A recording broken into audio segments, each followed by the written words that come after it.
Goeiemôre. Jy luister na die 62ste oordeenking in die reeks, die goeie lewe. Ons tema vir oggend is, om 'n sirkel te trek. Ons het gister gepraat oor probleme in die paradys. Die probleme wat gesinne in die gesig staar. Ons het gesê, die lewe is nie perfek nie, ons is nie perfek nie, en dat gesinne se traject nie so eenvoudig loop as baie gelukkig tot ekstase nie. Ons lewe het allerlei kinkels en draaie. Tog is daar iets wat ek mis in die boek The Good Life. Ek vind die empiriese studie oor werklike mense se lewens oor geslagte heen besonder insiggewend, interessant en leersaam. Vir my eie lewe en hopelik ervaar julle dit so vir julle eie lewens. Wat ek wel mis, is 'n normatiewe beskouing. Die boek is geskryf deur twee sielkundiges, Robert Waldinger en Mark Schultz, en hulle is aan die kruin van hulle loopbane, van die bestes ter wêreld. Die boek was 'n New York Times topverkoper, en hulle aanbieding op TED is al meer as 40 miljoen keer gekyk, een van die 10 mees gekykte TED-praatjies ooit. Wat bedoel ek met ek mis 'n normatiewe beskouing?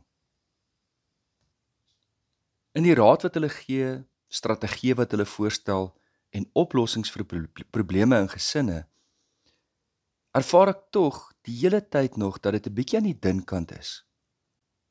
Byvoorbeeld, hulle voorstel, nadat hulle nou gepraat het oor die gebrokenheid in gesinne, is dat gesinslede op mekaar se emosies moet inskakel eerder as om dit te ignoreer. Ons moet besef daar is meer positiewe ervarings as waarvan ons altyd bewus is. Ons kan probeer om ander gesinslede uit te vang waar hulle goeie dinge doen, soos dit ook ter sprake was toe ons oor huwelik gepraat het.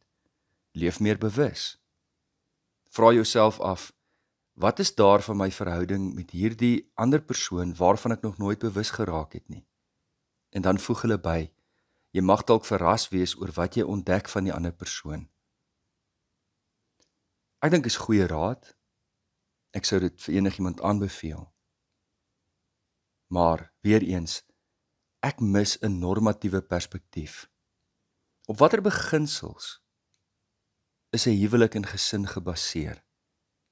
Wat is die waardes waartoe almal hulle verbind? Wat of wie bepaal die reëls volgens wat reg en verkeerd is van so 'n gesin? Ek is baie seker dat hierdie navorsing oor jare heen tog sulke belangrike aspekte van 'n gesin na vore bring. Ek mag verkeerd wees, maar ek is baie naby daaraan om my kop op 'n blok te sit dat daar wel sulke norme en waardes is. Gevoelens is belangrik, emosies enorm. Maar daar is ook reg en verkeerd in die lewe. Daar's grense en reëls waaroor almal behoort saam te stem vir huwelik en 'n gesin, vir enige verhouding om gelukkig te wees en te floreer. Ek het oor die jare heen vir my die saak so uitgemaak. Elke huwelik, elke gesin leef in 'n sirkel. Ons almal hoop ons is sweet spot in die middel. Die plek van totale harmonie en geluk. Maar ons is selde daar. Baie min in verhoudings leef ons in perfekte harmonie. Ons het ons innerlike stryd en natuurlik die innerlike stryde van verskillende gesinslede en boonop ruk die winde van die wêreld aan ons lewenshuise. Maar ons kan oorleef en selfs floreer wanneer ons ooreenkom dat daar 'n sirkel is waarbinne ons leef. Die lyn van die sirkel verteenwoordig die reëls, die waardes, die norme waarvolgens ons leef. Ons kan binne daardie sirkel leef, maar die oomblik wanneer ons buite die buitelyne beweeg, weet ons dat ons nie meer in goeie trou optree nie. Nou ja, die sirkel se lyn kan nie so klein getrek word om ons, dat daar nie spasie is om te leef nie. Ouers wat te streng is en te beskermend is, paartjies wat jaloers is op mekaar en ander mense, trek daai sirkel so klein dat geen mens daar binne kan asemhaal nie. Wanneer 'n mens net op mekaar se emosies fokus, net dit wat ervarings en gevoel insluit, dan is daar nie reëls nie. Daar's nie gebooie nie. Daai sirkel se lyn word so wyd dat mens mekaar binne in daardie sirkel verloor. Dat mense daar binne nie meer mekaar kan vertrou nie en nie meer veilig is nie. Ons oorleef en floreer wanneer almal ooreenkom. Wat is die waardes wat ons volg binne die sirkel? Daar seëvier liefde, respek, blydskap, vrede, geduld, vriendelikheid, goedhartigheid, getrouheid, sagmoedigheid en selfbeheersing. Alles wat ons elke môre oorbid. Daar is ons liefde teenoor God sigbaar, vir mekaar en vir onsself. Dit vorm die hartklop van ons bestaan. Ons sukkel om dit reg te kry te alle tye. Ons mag struikel en val, maar die waardes bly, die beginsel bly staan. Ons kom ook ooreen wat buite die sirkel is. Dit is die dinge wat nie kan nie. Dink 'n bietjie aan die 10 gebooie. Die 10 gebooie is juis in die verbodvorm geskryf. Jy mag nie. Die 10 gebooie vra nie hoe jy voel nie. Die 10 gebooie sê, jy mag nie. Jy mag nie ander gode hê nie. Jy mag nie die naam van die Here jou God misbruik nie.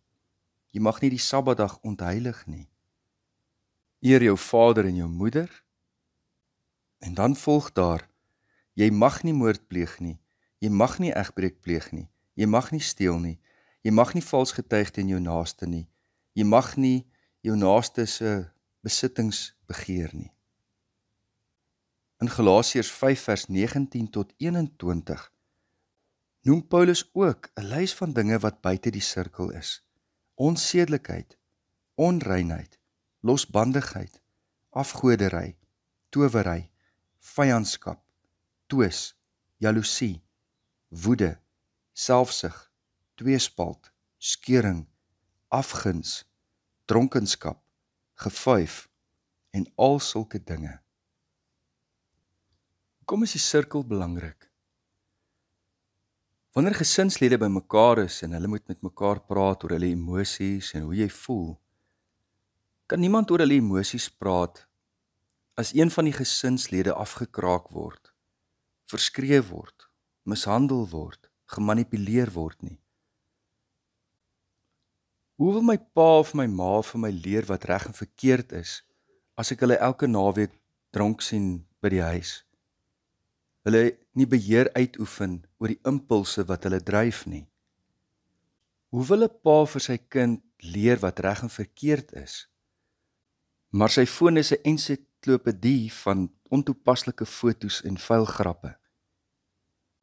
Hoe wil ons kinders leer van respek, van goeie maniere, deernis met ander mense, as ons vloek en skel en skinder? Ons het geen morele hoëgrond waarop ons staan nie. Die grond het onder ons voete weggekalwe en daar's nie 'n plek waar ons vandaan kom wat geloofwaardig is nie.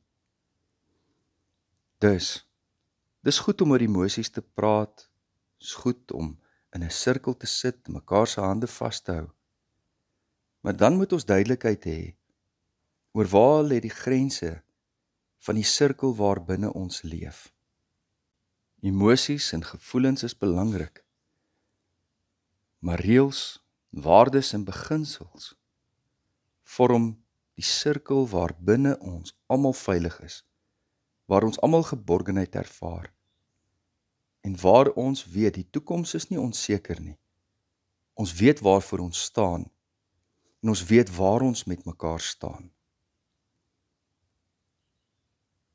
Die Here het vir ons daardie sirkel groot genoeg gemaak, dat ons in al die ruimtes en vryheid en vreugdes kan leef, waarbinne 'n mens se lewe kan floreer. Maar die Here het ook geweet, dat gee 'n mens vrye teels aan al hulle emosies, al hulle impulse en begeertes, stort ons oor die afgrond heen. So kan geen mens leef nie. Kom ons bid saam.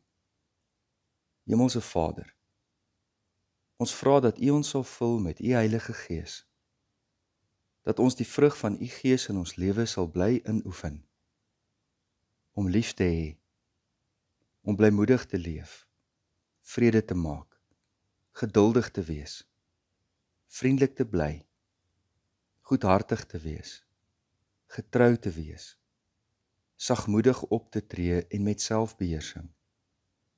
Ek weet dat ek aan Christus Jesus behoort, en ek kruisig my hartstogte en my begeertes wat nie in pas is met U Heilige Gees nie. Help my om nie verwaand te wees, ander uit te tart of jaloers te wees nie, maar help my om in 'n gees van sagmoedigheid ander reg te help. Deurgrond my siel, o Heer, dat ek myself ondersoek en my hart voortdurend tot U bekeer. Dit bid ons in Jesus naam. Amen. Liefde en 'n geseënde dag verder.